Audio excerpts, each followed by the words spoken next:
Hola chicos, ¿qué tal? Espero estén todos bien. Nuevamente estamos en un video de inicio de semana. El día de hoy los temas van a ser los siguientes. Europa se queda sin gas. Vamos a ver unas gráficas muy interesantes de lo que está pasando actualmente en Europa. Luego gráficas interesantes de la red, los resultados trimestrales y datos macro de la semana y el análisis técnico breve y rápido del SP500.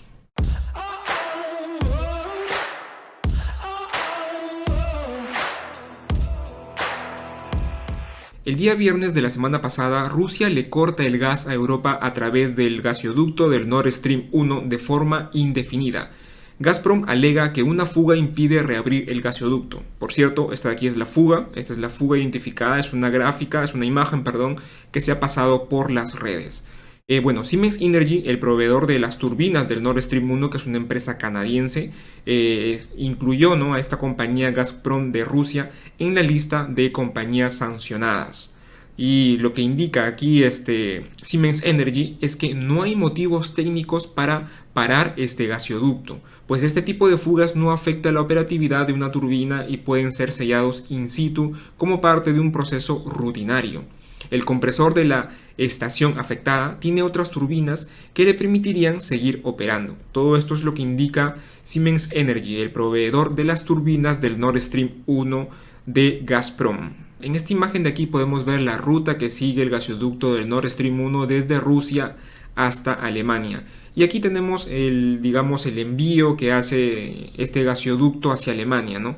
Envía 200 millones de metros cúbicos por día. Estos son millones de metros cúbicos por día que ha estado enviando el Nord Stream 1 hacia Alemania. Y vemos que el último 31 de agosto ha sido el último día en que ha enviado gas. Exactamente hasta antes de las 600 horas GMT. Alemania y Europa racionarán la energía tras los cortes del gas ruso. Esto es lo que indica el CEO de Uniper. Por cierto, Uniper es el mayor importador alemán de gas ruso y vemos que sus acciones han caído casi un 90% desde inicio de este año hasta el día de ayer 5 de septiembre. Casi un 90%, desde un 41 dólares que cotizaba, 41 euros que cotizaba la acción hasta los 5 euros. Y por este motivo, Uniper pues está estudiando la posibilidad de emprender acciones legales contra la empresa Gazprom. Y lo que indica aquí el CEO de Uniper es que pues no podemos descartar que Alemania contemple el racionamiento del gas como algo que podría tener que considerarse. Sabemos que el gobierno quiere evitarlo en la medida de lo posible porque sería un desastre por muchas razones. Esto de aquí es muy lógico, el gobierno alemán no va a querer racionalizar el gas, pero lo que indica aquí el CEO es que pues esto es algo que ya se debería estar evaluando. La Unión Europea se apresura a ayudar a la industria en medio de cortes en el suministro del gas ruso.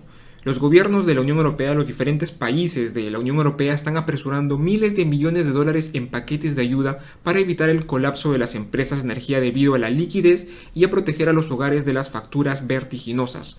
Muchos distribuidores de electricidad europeos ya han quebrado y algunos grandes productores podrían estar en peligro por los aumentos de precios al consumidor o la cobertura de tarifas. Finlandia, por ejemplo, tiene la intención de proporcionar 10.000 millones de euros y Suecia 250.000 millones de coronas suecas en garantías de liquidez a sus empresas energéticas. Alemania, más dependiente del gas ruso que la mayoría de países de la Unión Europea, ha ofrecido rescates multimillonarios a la empresa energética Uniper, la empresa que mencionábamos anteriormente. Y el precio del gas subyacente subió un 35% solamente el día de ayer lunes y más de un 400% interanual con respecto al año anterior. Pero ¿a qué se ha debido esta medida que ha tomado Rusia? Pues el G7 ha buscado imponer topes de precios del petróleo ruso para reducir la capacidad del Kremlin de financiar la guerra en Ucrania, ¿no? Este documento de aquí, que necesita el consenso de los 27 Estados miembros, dice que el objetivo es coordinar las medidas con el G7 en el sexto paquete de sanciones europeos contra Rusia. Pero muchos están indicando de que esta medida pues no va a funcionar si es que no se contempla a los principales compradores de petróleo de Rusia, que son China e India, ¿no? Si es que no se tienen estos dos países dentro de este, proyecto de control de precios que piensa hacer el G7, pues esto podría resultar un poco contraproducente. Y ahora aquí tenemos una gráfica donde nos indica qué tan importante es Alemania en contribución del PIB de toda la Unión Europea, ¿no? Y Alemania es o representa el 25% de todo el PBI de la zona euro. Entonces, definitivamente se trata de un país que hace una gran contribución a nivel de PBI de toda Europa. Y luego, si es que nos vamos a ver qué tan importante es la Unión Europea para, digamos, esa contribución del PBI para todo el mundo, pues según datos del IMF a abril del año 2022, Europa representa el 14.8% de toda la contribución del PBI mundial. Y ahora, si es que nos ponemos, por ejemplo, a analizar cuántos de los ingresos de las compañías del SP500 están expuestas a la región europea, y vemos que, por ejemplo, en el año 2017 rondaba el 10.6%, ¿no? Acá tenemos un detalle por país, pero en general toda Europa representa una exposición del 10.6% de todos los ingresos de las compañías del SP500.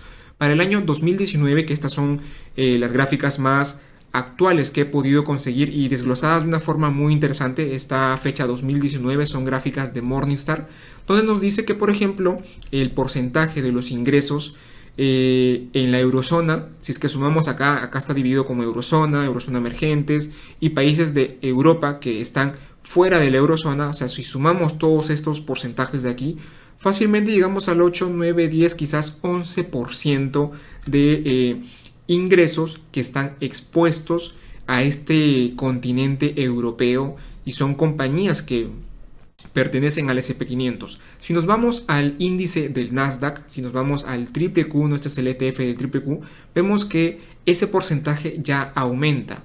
Prácticamente estamos hablando del 10, 11, 12, 13, casi 14% ya de ingresos que vendrían de la zona euro en compañías del Nasdaq. Así es que ojo con este dato. Bien, además, esta de acá ya es una gráfica más actual, está fecha 2 de septiembre y vemos aquí, esta es de FactSet, que nos dice que los ingresos son de las compañías del SP500 representan el 60% de ingresos de los Estados Unidos y 40% fuera de los Estados Unidos. No nos da este detalle, pero ya podemos verlo más o menos que ronda entre posiblemente el 11-12% y aquí el 14-15% aproximadamente, ¿no? Y aquí tenemos un desglose también de las compañías del SP500, pero ya por sectores. Esto también es muy interesante porque vemos, por ejemplo, que uno de los sectores más expuestos a ingresos fuera de los Estados Unidos sería, por ejemplo, la tecnología. Aquí no tenemos el desglose por, digamos, qué parte, si es Asia, si es Europa, no lo tenemos, pero ya podríamos ir sacando porcentajes según los gráficos que hemos visto antes. Entonces, el sector más expuesto a ingresos que vienen fuera de los Estados Unidos sería la tecnología, luego los materiales y así sucesivamente, como lo pueden ver aquí. Entonces, ojo al dato porque es una información muy interesante. Y ahora, por ejemplo, si nos vamos a la primera compañía del SP500, la compañía que tiene más peso en el SP500, que es Apple, vemos que la exposición de ingresos a Europa ha ido en incremento desde el año 2013 al año 2021 y que para el último trimestre del año 2022 que se ha reportado, Europa representa unos ingresos que son el 24% del total. Y si nos ponemos a pensar que este asunto no se llegue a solucionar y pueda complicarse aún más las cosas, pues el escenario, al menos diría yo, no solamente para Estados Unidos, sino para todo el mundo sería bastante difícil. Ya muy atentos a lo que sucede con Europa y el petróleo de Rusia. Y ahora, después de haber visto todo lo anterior, todo esto se resume en una inflación que sigue creciendo en la zona euro, ¿no? Ya ahora que ha golpeado un récord del 9.1% en la zona euro. Y aparte también ya los diferentes bancos están haciendo sus proyecciones.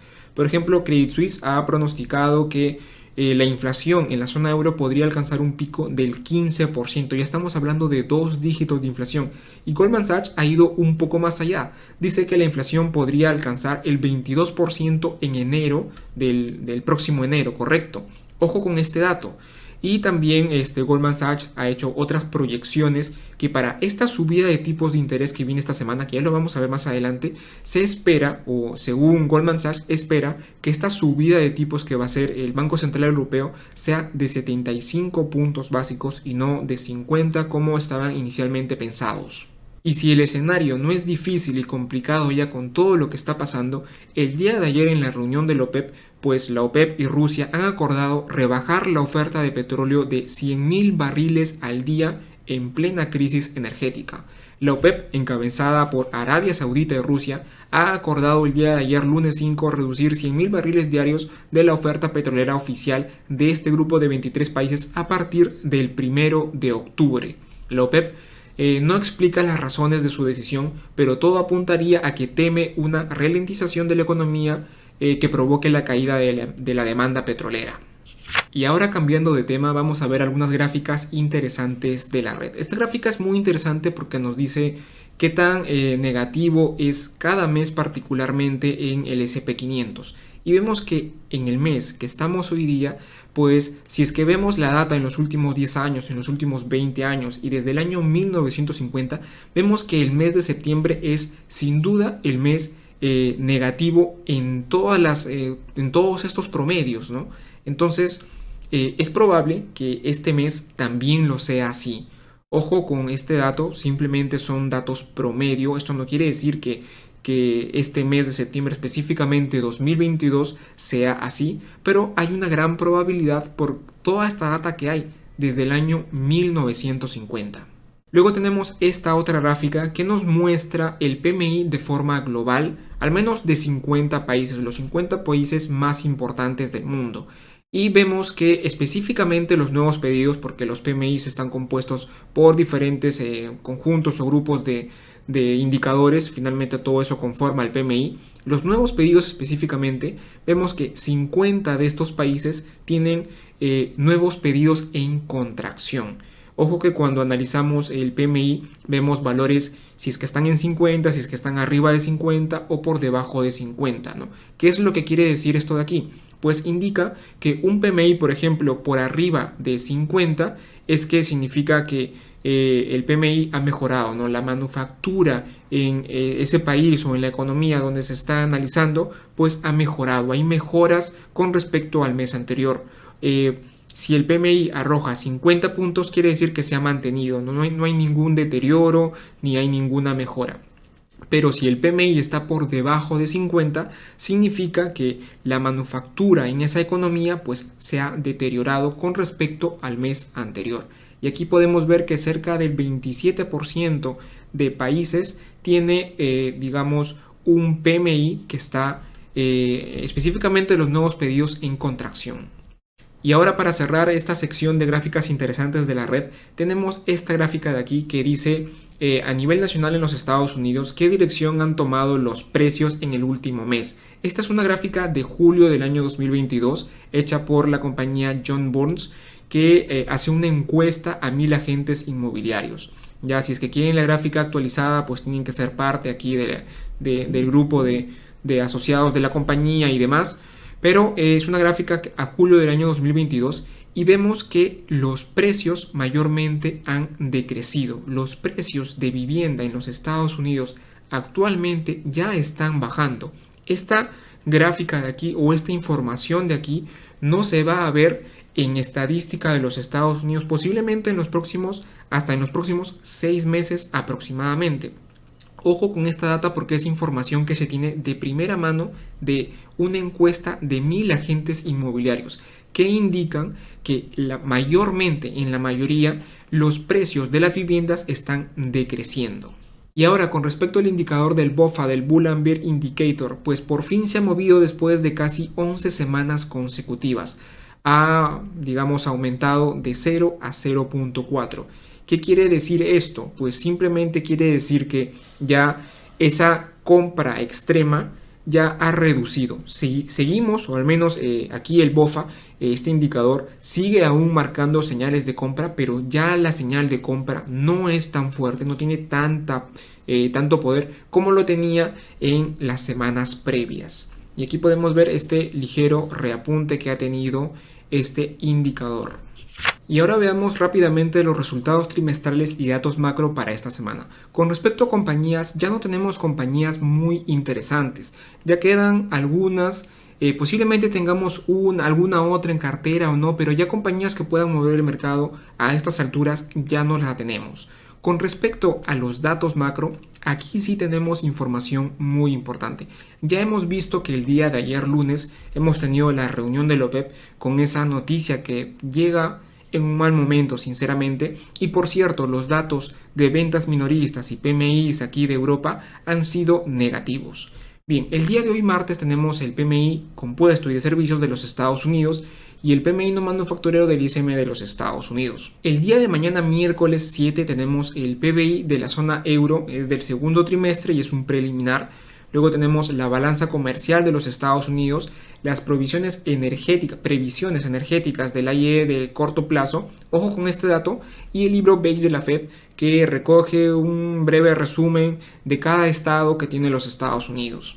El día jueves, que creo yo va a ser el día más importante de la semana, vamos a tener aquí la decisión de tipos de interés del Banco Central Europeo. Va a hablar Lagarde para explicar un poco de política monetaria y demás. Luego vamos a tener también a Powell, que también va a hacer un comunicado. Vamos a ver qué nos dice Powell este jueves 8. Luego los inventarios de crudo de la IE y las nuevas peticiones de subsidio por desempleo, como siempre. Y termina el día viernes 9 con una cumbre extraordinaria que va a ser los líderes de la Unión Europea.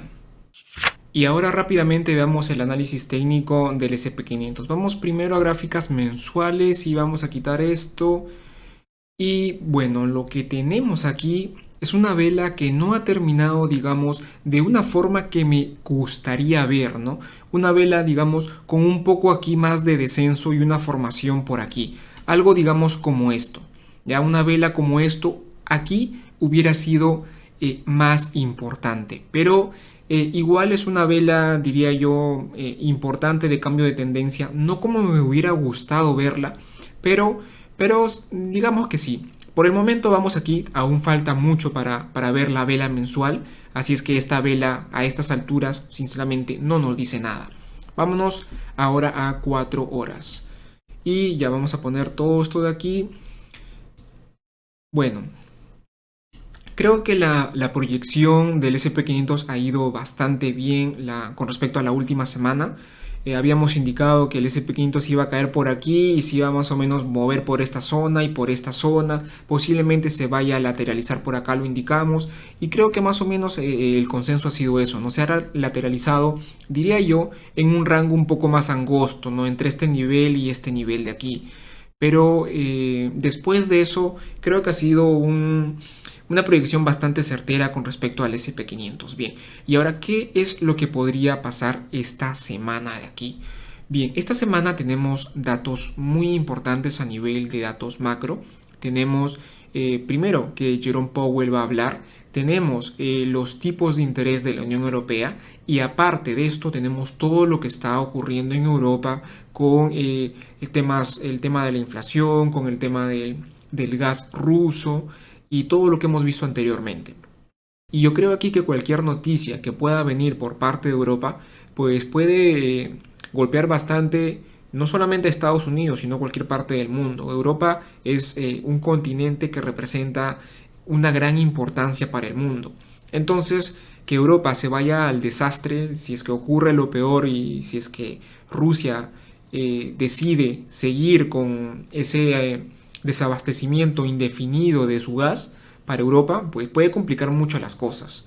Y yo creo que el mercado aún no descuenta todo esto. Esto lógicamente porque las bolsas han estado cerradas. Pero esta caída prácticamente se ha debido pues, a las últimas palabras que ha dado Jerome Powell en el simposio del Jackson Hole. Aún no vemos, creo yo, este efecto de que Europa se pueda quedar sin gas de forma indefinida. Esto creo yo cambia totalmente el juego y el efecto que podrían tener en las compañías ya hemos visto que es alrededor del 11-12% para el S&P500, del 14-15% posiblemente para el Nasdaq. Son porcentajes de ingresos afectados importantes. Entonces aquí yo creo que simplemente el S&P500 va a seguir cayendo si es que las noticias con respecto a Rusia no se logran solucionar. Y más aún el G7 por ahí tratando de complicar las cosas con ese precio que quieren, ¿no? Ponerle tope. Yo creo que eso complicaría las cosas, y si es que no se logra solucionar tanto por parte de Rusia, tanto por parte del G7, pues simplemente esto puede dar cabida a más caídas del SP500, al menos para esta semana. El siguiente nivel importante sería este que tenemos aquí, esta zona del 3857 al 3810. Sería esta siguiente zona, ¿ya? Por ahí, posiblemente el SP500 también haga lo mismo que hemos visto aquí, ¿no? Veamos una caída primero, luego un rebote por aquí y luego otra caída más, ¿ya? Este podría ser incluso un nuevo rango. Ya el nuevo rango o el rango que indicaba anteriormente de aquí a aquí, pues posiblemente ya no se dé, sino el rango sea incluso más abajo, ¿no? De entre estos 3.900 puntos a este rango que tenemos aquí, ¿ya?